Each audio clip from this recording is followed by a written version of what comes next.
So today's video is going to be a little bit different. We're going to be talking about hand fighting and the importance of hand fighting and how hand fighting is so much more than what 90% of wrestlers in America treat it as, right? So we're going to be looking at Sam Stoll.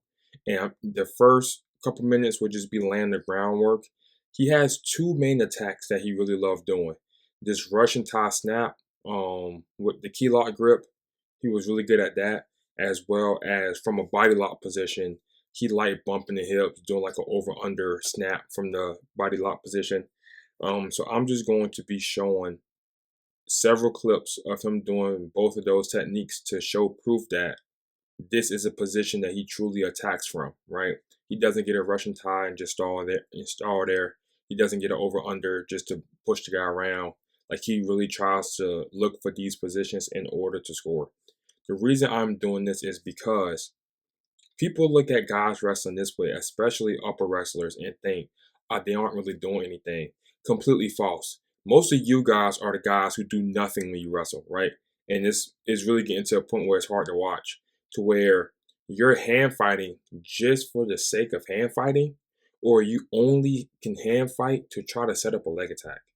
So even if you're trying to get an inside tie or an outside tie or an underhook, it's all to set up a high crotch or a double leg, or you're trying to club to a sweep single, which is cool.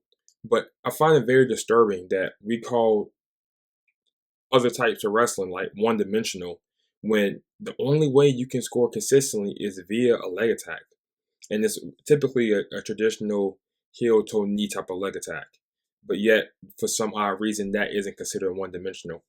And the good thing about having attacks that you can do from the hand fight is it allows you to be active without getting out of position, you know, which a lot of guys need. A lot of the pressure system takes advantage of this horrible idea of the only attacks I can do are leg attacks and that's acceptable. Because when you pressure guys and they feel the need to attack, what do? We know they're going to just dive for a leg. And now that sets up our easy rear attacks or go behinds. That's really a lot, like, that's a big part of the pressure system. Taking advantage of you only being able to attack legs. If you want to pressure forward to show you're not stalling, but you're really good at certain attacks from certain hand fight positions, like from an over under or underhook or a Russian tie. These are positions where you can also control the guy, not just attack from there. That really helps. So we're going to be looking at his first period. Now that we laid the groundwork, you guys obviously saw that he attacks from the over under body lock quite a bit, as well as the Russian tie. We're going to look at his first period. Look at the amount of times he's getting to these positions, how he's not wasting time at all. Even though for the first 2 minutes and 5 seconds, 2 minutes and 55 seconds of the period, no one scored. He was being active the entire time, and he's pressuring forward the entire time as well. He's not backing up at all. As soon as the match starts, he gets a Russian tie. Like as soon as the match starts, does he shoot off the whistle? No, right? But he's looking to score. He's looking for offense. Tries to snap there, doesn't get it. Obviously, Conan Jennings was a really good wrestler. You can see here he's ranked. He goes from the Russian tie to a leg attack attempt right up into his over-under body lock. One thing I wanted to point out about his over-under body lock, if you go back and watch all the clips of him using it, he always had that lefty underhook. And that's going to be relevant later on. Again, it gets another Russian tie as soon as Jennings get a collar tie. This is how you progress, right? And Jennings isn't really able to get any of his offense off. For the first 45 seconds of the match, he's been doing nothing but defending. Right now, he gets an underhook, does an underhook throw by attempt. Again, another Russian tie. In these attempts, he doesn't have to ration his attempts.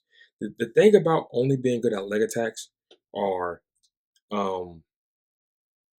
because of the way most guys use leg attacks, it's not like an outside catch like an Ono or David Carr, or it's not a snatch leg attack. People only do a certain amount of them because there's a certain risk. Those attacks are higher risk, and you get in. It's a lot easier to get into bad position to get countered. Not only get countered, but it's tiring, right? You get fatigued quite a bit. He's been attacking, like Sam Stoll has been attacking nonstop for the past minute and a half, right? And he's not getting tired. But if he had been taking leg attacks for the last minute and a half, either he would be on the path to gassing himself out, or he probably would have gave up some type of like go behind at this point or reattack. Now, am I saying you shouldn't have any leg attacks? No, right? Obviously, this is heavyweight, and these are probably two of the last, not two of the last, but these guys were in the last era of truly just big boy heavyweights, not that what we currently see with Gable, Anthony Cassar, Kyle Snyder. Even though these guys wrestled during the um, Mason Perez, Gable era, but Mason Perez, Wyatt Hendrickson, like these guys are true old school heavyweights, and I love watching Sam Stowe wrestle because of that, right? Because I mean, no crazy athletic ability at all watching Sam Stowe, which is good. Everybody can, all heavyweights can wrestle like this. Obviously at a scale level, right? But because Sam Stowe was really good. At one point, he was ranked #1 in the country. Again, another Russian tie. And he's walking him down. Now, the good thing about this, another Russian tie snap attempt, and then he gets into his final body lock. Now, one thing I do want to say about this is if you have leg attacks, I think leg attacks should be about 33 to 50% of your offense. He's going to do his snap, take him feet to back. Some people wouldn't have got that 2 count. He did, so it was 4 points, 2 and 2. It's a little older match. 5 points for guys now, or 3 points if it was only a takedown. But he scored and he won that period. I believe leg attacks should be about 33 to 50% of your offense. I would range around 33%, so about 1/3. But if it's about 50%, that's still a good way to mix it in. For this example, I look at guys like Servet Sidikov. Sidikov is so good at a leg attack that not single-handedly, he played a huge part in introducing a underutilized type of leg attack in a different country, in the United States, with his outside step. Every time somebody taught an outside step for the past couple of years, they typically always brought up Sidikov.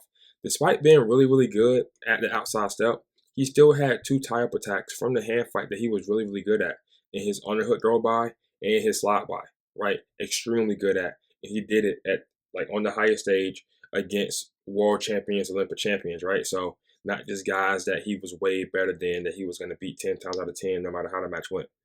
And that's an important distinction to make.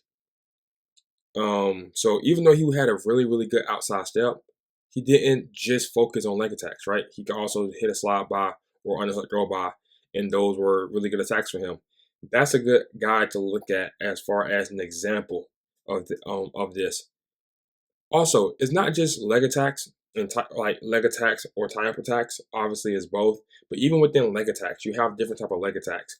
Straight on traditional knee over toe, hit like heel toe knee leg attacks are different than like a snap to an angle, like outside catch that are very low risk.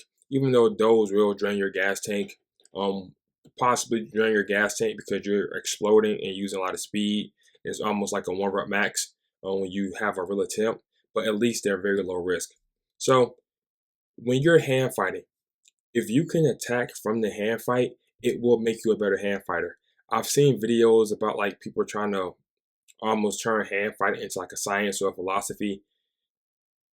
Sure, I guess obviously I love wrestling breakdowns, so sometimes those things interest me. But most of the time, most of the videos I've seen on hand fighting, they just overcomplicate things. If you can actually score from certain positions in the hand fight, you're going to be constantly looking for those positions. Typically, when wrestlers aren't offensive, it's because one, they have a bad gas tank, or two, they're very risk averse. And in a lot of these attacks, not necessarily the over under, Sam Stowe, Greco background, he's very good and safe from this position. But even then, like Adam Kuhn took him to his back from this position. Adam Kuhn was also super good. That's a whole different thing. He pinned his way to the Greco finals. But I'm going off on a rant. Russian tie position, on the hook position with the throw by, like or collar tie slide by. These positions are very safe and they don't take a lot of energy. So if they have these attacks in, they have no reason to constantly be offensive, which is what most wrestlers, parents, and coaches want. So thank you for staying to the end of the video, and I will see you on the next one.